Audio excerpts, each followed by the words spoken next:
L'arôme du café fraîchement moulu se mêlait au doux bruit de pas résonnant sur le parquet ciré. Le bureau était impeccable, et elle passa ses doigts sur les piles de papier, sentant la tension dans l'air. Les lumières vives de la pièce éblouissaient ses yeux, créant une sensation artificielle de chaleur.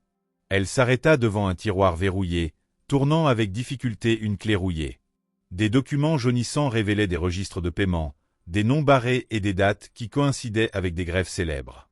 Une carte de l'usine abandonnée était attachée avec un trombone, des zones marquées en rouge. On entendit la porte grincer.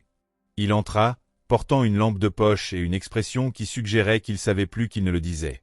Dans les archives, un ancien document fut retrouvé, l'encre effacée et la couverture déchirée. Kimbam regarda par-dessus son épaule, observant en silence. « Je ne savais pas que c'était là, » murmura-t-il. « Qui d'autre le sait ?» Maggie se retourna, remarquant sa respiration accélérée. Le papier mentionnait un projet appelé Phoenix, avec des calculs de production et une liste d'employés disparus. Elle pointa un symbole au coin inférieur, un cercle coupé par une ligne ondulée. « Ce n'est pas un logo ordinaire, » murmura-t-il. Elle rangea le document dans son sac, déterminée à suivre les coordonnées griffonnées sur la marge. L'usine émergea de la brume comme un squelette d'acier. Ils traversèrent la porte rouillée, le vent portait l'odeur d'huile et de rouille. Dans le hall principal, des machines recouvertes de bâches semblaient des entités endormies. Il illumina un mur couvert de graffitis. « Ils ne nous ont pas entendus », disait une phrase fanée. Au deuxième étage, une pièce verrouillée résista jusqu'à ce que Maggie force la serrure. À l'intérieur, un dossier métallique contenait des dossiers médicaux avec des diagnostics inhabituels, syndrome d'exposition chronique, anomalie neurologique. Elle feuilleta un rapport de 1972, où un médecin mettait en garde contre des substances expérimentales. Elle sentit un frisson. « Cela explique les disparitions, » dit-elle, en pointant une liste de noms barrés d'encre rouge. La descente vers le sous-sol fut lente. Des marches de métal grinçaient sous leurs pieds, et l'air devenait plus dense à chaque pas. Une porte en acier, marquée du même symbole que le document, bloquait le passage. Elle utilisa une clé trouvée dans la salle d'archives, et la porte s'ouvrit avec un sifflement. Des lampes fluorescentes clignotent, révélant une pièce remplie d'équipements obsolètes, moniteur analogique, tube à essai brisé, un générateur couvert de poussière. Elle s'approcha d'une table centrale où un carnet en cuir était ouvert. Les pages détaillaient des expériences sur des alliages métalliques et des modifications cognitives. Elle lut à haute voix. Test 43. Le sujet a présenté une augmentation de 300% de la capacité de traitement, mais une instabilité émotionnelle critique. Elle remarqua quelque chose écrit en marge. Ils ne peuvent pas contrôler ce qu'ils ne comprennent pas. Une explosion lointaine secoua le bâtiment. Ils coururent de retour au rez-de-chaussée, mais la sortie était bloquée par des débris. Des lumières rouges clignotent dans les couloirs, et une vieille sirène commença à sonner. Elle la tira dans un couloir latéral où une porte de secours grinçait sous la pression. De l'autre côté, ils trouvèrent une salle avec un panneau de contrôle intact. Elle appuya sur des boutons au hasard, et les écrans reprirent vie, affichant des graphiques d'énergie et une carte de la ville avec des points rouges clignotants. Elle reconnut les endroits, usines désaffectées, hôpitaux abandonnés. Elle ajusta une manivelle, et le sol trembla. Une section du sol glissa, révélant un laboratoire souterrain. Au centre, une machine colossale bourdonnait, de gros tubes connectés à des chambres de verre vide. Elle s'approcha, remarquant un journal collé à la machine. La dernière entrée disait « Le projet Phoenix n'était pas destiné à sauver l'industrie.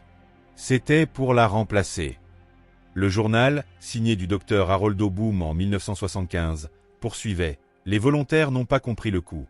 Nous avons remplacé les cellules par des circuits, mais la douleur est restée. » Elle toucha un des tubes à essai brisé. Ses doigts étaient tachés d'un résidu argenté.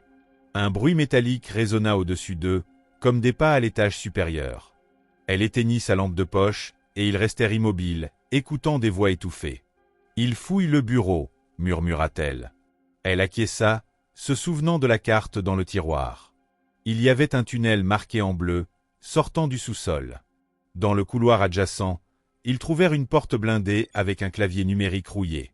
Elle saisit la séquence du document de 1972-1975. La porte émit un gémissement, s'ouvrant sur un passage étroit. L'air était plus froid, et les murs dégageaient une odeur sucrée et chimique. Elle couvrit son nez avec sa manche. Au bout du tunnel, une salle circulaire contenait des dizaines de capsules de verre, toutes vides, sauf une. À l'intérieur, un corps humain flottait dans un liquide ambré, avec une peau translucide et des veines brillantes comme des fils électriques. Elle s'approcha, remarquant une plaque. Sujet 43 Yumi Becker, 34 ans, ouvrière. Elle recula. « Ils ne sont pas morts, dit-elle. Ils ont été transformés. » Une lumière bleue clignota au plafond, et les capsules commencèrent à se remplir de liquide. Elle la tira en arrière lorsque la porte du tunnel se referma d'elle-même. Des voix robotiques sortirent de haut-parleurs invisibles. Démarrage de la réactivation du protocole Phénix. Les capsules vibrèrent, et Yumi Becker ouvrit les yeux, ses pupilles blanches comme de la statique. Elle frappa contre le verre, la bouche ouverte dans un cri silencieux. Elle trouva un panneau de commande caché derrière une plaque détachée. « Éteignez ça !» ordonna-t-elle en frappant plus fort. Elle arracha des fils, et les lumières clignotèrent. Le liquide s'écoula, et Yumi tomba au sol, étouffant. « Où suis-je » demanda-t-elle d'une voix rauque. « Vous êtes les nouveaux modèles. » Elle l'aida à se relever, remarquant que ses mains n'avaient pas de cicatrices, seulement des marques de points de soudure. « Qu'est-ce qu'ils vous ont fait » demanda-t-elle. Yumi regarda ses propres mains. « Ils nous ont réparés. Ils ont dit que nous étions obsolètes, mais nous ne sommes pas défectueux. » Elle pointa une porte verrouillée avec des chaînes. « D'autres comme moi sont là-dedans. Certains sont cassés. D'autres se sont réveillés. » Elle suivit son regard, remarquant de récents égratignures sur le mur. Elle sourit, révélant des dents métalliques. « Vous n'auriez pas dû venir. » Un fracas secoua la pièce, et l'eau commença à s'écouler du plafond. Elle l'attrapa. L'usine s'effondre. Elle courut vers la porte opposée, riant. « Il arrive !» cria-t-elle. « Phénix renaîtra. » Elles s'échappèrent par le tunnel, l'eau montant rapidement. Elles trouvèrent un escalier de service bloqué par des débris. Elle grimpa, la tirant avec elle. Au rez-de-chaussée, elles virent des lumières rouges clignoter dans les fenêtres. Des voitures de police encerclaient l'usine. Elles entendirent des radios crépiter, des voix leur ordonnant de sortir. Elle saisit le journal de Boom. « Nous ne pouvons pas laisser ça derrière nous. » Il apparut derrière elle, sa peau brillant dans l'obscurité. « Vous ne comprenez pas, dit-il, tendant une main. Il va tout refaire. » Elle hésita, mais il la tira vers la sortie. Dehors, elles furent encerclées par des policiers. Un homme en costume noir s'approcha, montrant une carte d'identité. « Agents fédéraux. Le document du projet Phénix est en sécurité. » Elle regarda l'usine, maintenant illuminée par des projecteurs. Elle était debout à la porte, l'observant avant de disparaître dans l'obscurité. L'agent revêt serra le journal contre sa poitrine, la regardant avec une mixture de soulagement et de méfiance. « Le projet a été fermé il y a des décennies, dit-il, mais sa voix trembla en voyant les pages tachées de liquide argenté. Elle maintint ses yeux fixés sur l'usine, où des lumières bleues clignotent maintenant dans le sous-sol. « Qu'est-ce qui s'est passé à l'intérieur » demanda Revêt, mais elle ne répondit pas.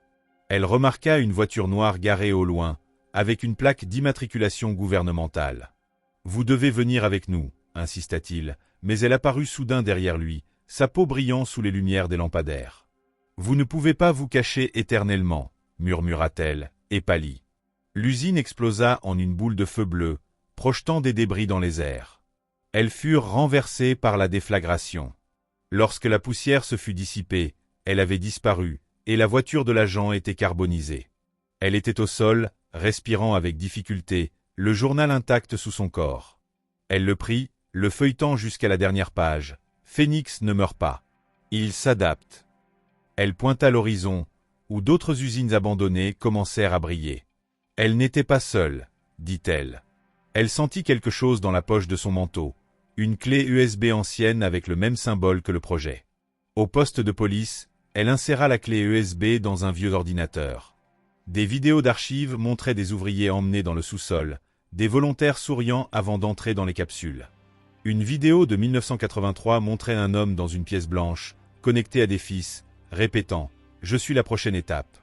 Je suis l'efficacité. » Elle regarda en silence tandis qu'elle trouvait un fichier crypté, registre des hybrides. Revey apparut à la porte, bandé, mais avec la même expression vide que Yumi. Vous n'auriez pas dû voir ça. Elle courut, derrière elle. Les rues de Détroit étaient désertes, mais des lumières clignotent dans des fenêtres brisées. Dans un couloir, ils trouvèrent un sans-abri avec des yeux blancs, tenant une photo de sa famille. Ils ont promis du travail, murmura-t-il, montrant des cicatrices métalliques sur son cou. Elle l'aida à se relever, mais il s'enfuit, disparaissant dans l'obscurité. Elle alluma son téléphone et vit des nouvelles sur des explosions dans d'autres usines. « Ce n'est pas un accident, dit-elle. C'est une renaissance. » Près des friandises abandonnées, elle attendait. Sa peau était maintenant complètement translucide, ses veines brillaient comme des circuits. « Vous avez le journal et la clé USB, dit-elle. Mais Phoenix est partout. » Elle montra la vidéo de l'homme de 1983. Elle sourit. C'était mon père. Elle recula, mais elle tendit la main, touchant son visage.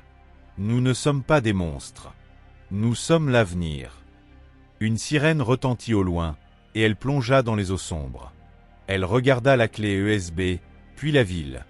Des lumières bleues brillaient à chaque coin de rue, comme des étoiles naissant sur le béton.